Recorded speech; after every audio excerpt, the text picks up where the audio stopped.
This may have been the last act of freedom Douglas Garland will experience in his life.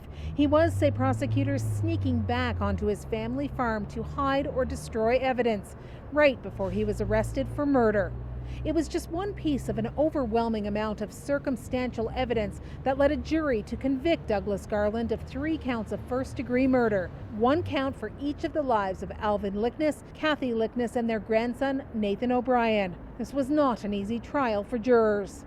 It was graphic, it was tough, long hours, complicated evidence. We fed them a lot of different areas of expertise, from DNA to CCTV to bloodstain pattern analysis.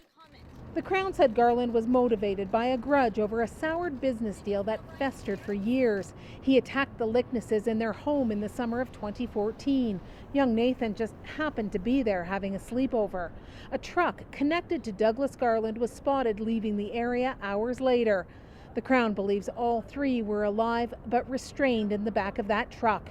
Police found grisly evidence on the Garland family farm, hidden computer hard drives containing searches for the best torture and murder techniques, weapons and restraints, and DNA from all 3 victims on the property, including a pair of rubber boots with Garland's DNA on the inside and the DNA of his victims on the outside. In addition, police discovered a still smoldering barrel containing bone and tooth fragments in the ash.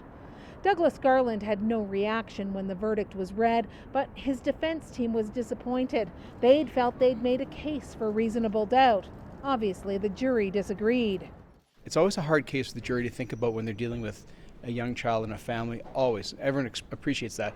Tomorrow, Justice David Gates will sentence Garland. He has the option of imposing 3 consecutive sentences, and that means 57-year-old Douglas Garland could face up to 75 years in prison. Carolyn Dunn, CBC News, Calgary.